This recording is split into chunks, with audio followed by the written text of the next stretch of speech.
Após críticas, Eduardo Guardia descarta aumento de impostos e fala em redução de benefícios. Ceasas recebem verduras e legumes e abastecimento deve fortalecer vendas no feriado. E ministros dão entrevista hoje sobre greve dos caminhoneiros. Você acompanha essas e outras informações a partir de agora no RB Notícias.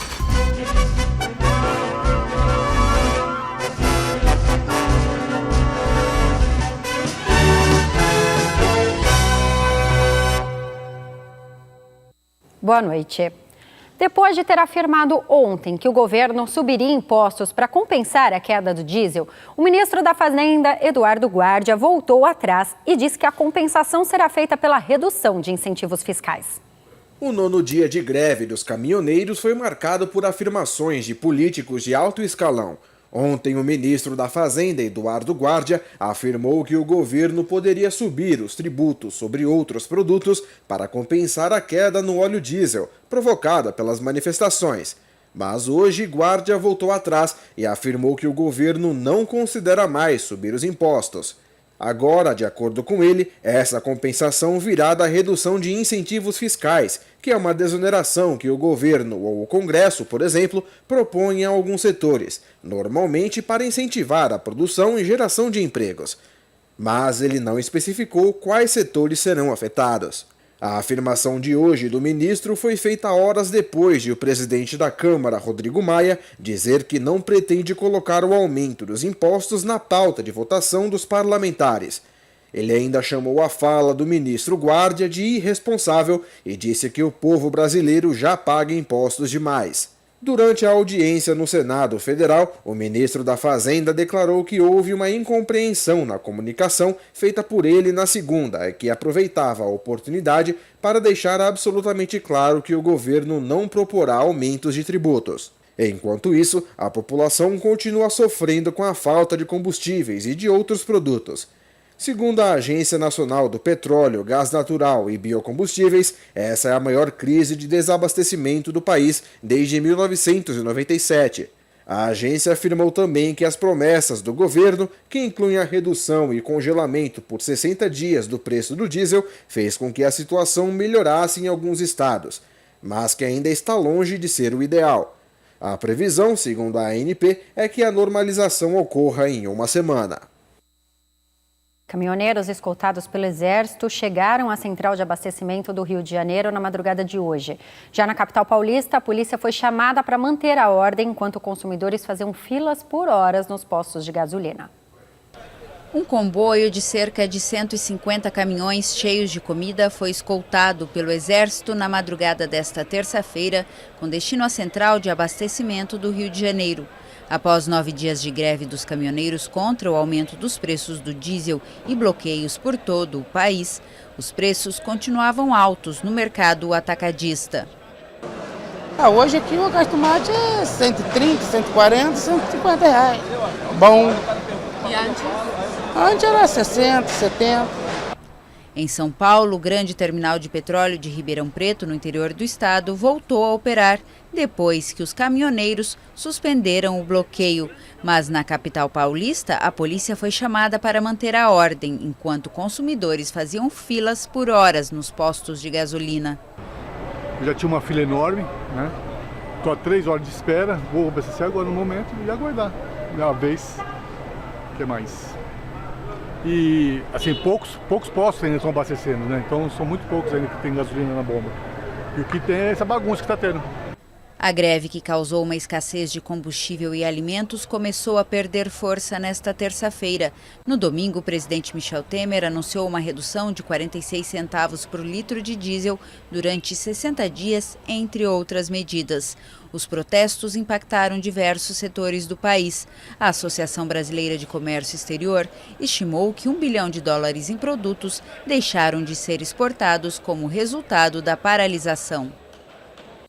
O clima é hostil em Brasília. Manifestantes fazem plantão na esplanada dos ministérios, pedindo a redução dos valores da gasolina e prestando apoio aos caminhoneiros. Cerca de 1.000 manifestantes se reuniram nesta segunda-feira em frente à esplanada dos ministérios para protestar contra a atual situação do Brasil. O movimento levou ao centro de Brasília protestantes que, de forma pacífica, apoiavam a greve dos caminhoneiros, pediam a diminuição dos valores da gasolina e eram contra a corrupção e o governo de Michel Temer. O objetivo é que nós queremos gasolina mais barata, né, o combustível mais barato, porque é um absurdo o governo liberar o combustível mais barato para a Bolívia, para o Uruguai, para o exterior, né, aqui do Brasil.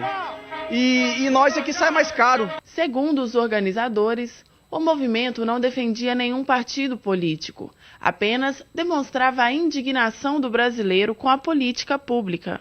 Esse protesto, a organização veio de todos os grupos de WhatsApp, as redes sociais, que a imprensa verdadeira não está falando a verdade. A imprensa essa imprensa aí que é toda corrompida e tal, não como vocês aí que está fazendo a entrevista com a gente, eles só estão falando mentira. E todo mundo aqui está aqui para brigar porque os caminhoneiros não pararam, não voltaram, continuam de greve. A gente está reivindicando a questão do combustível, que está caríssimo, tudo está caro. Tudo nesse país aqui não está funcionando. Então, assim, vem falar que os hospitais não estão funcionando, viaturas não estão funcionando, já não está funcionando há muito tempo. Então está todo mundo aqui brigando por conta disso, porque está cansado. Muitos dos protestantes levantavam cartazes com dizeres que pediam a volta da intervenção militar. Um assunto que divide opiniões, mas que é defendido pelo servidor público Elias Souza. O objetivo é um único só, é a cura. A cura é o artigo 1º, parágrafo único da Constituição Federal, que diz que todo poder emana no povo e em seu nome ele é exercido. Então o povo brasileiro está acordando em todo o Brasil, não sou aqui em Brasília, eu sou da Bahia, mas estou aqui somando e multiplicando, junto para pedir a cura, que é intervenção militar. Aí quando se fala em intervenção militar, as pessoas, mas ditadura, quem foi o ditador do Brasil? Não houve ditador no Brasil, na verdade, né?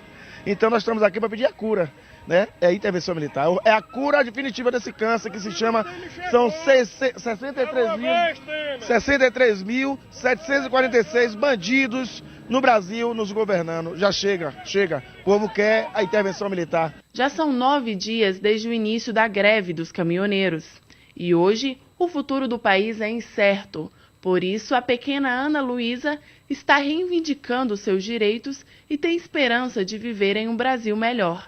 Eu quero um Brasil que tenha paz, não tenha roubo e que seja melhor. A gente vai conseguir, a gente vai comprar gasolina, a gente vai vencer. O ministro da Secretaria do Governo, Carlos Marum, da Casa Civil, Eliseu Padilha, e do Gabinete de Segurança Nacional, Sérgio Etchegoyen, deram uma entrevista hoje no Palácio do Planalto sobre a greve dos caminhoneiros.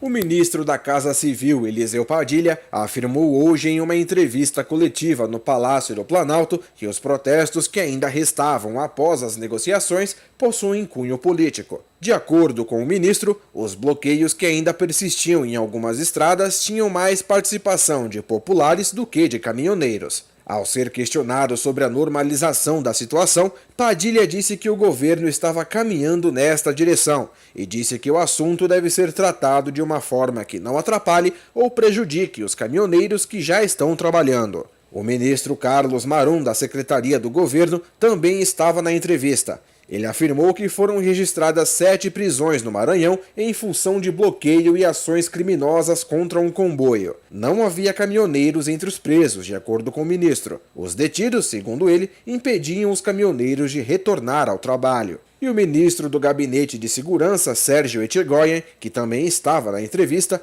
deu a sua opinião sobre os pedidos de intervenção militar durante a greve dos caminhoneiros. Para ele, a ideia de militares tomarem o poder é assunto do século passado e disse que não vê nenhum militar pensando nesta possibilidade. A seguir, Rede Brasil assina contrato com o jornalista Hermano Henning. E você acompanha também os destaques do esporte com Fernando Vanucci. Nós voltamos com mais informações para você em instantes.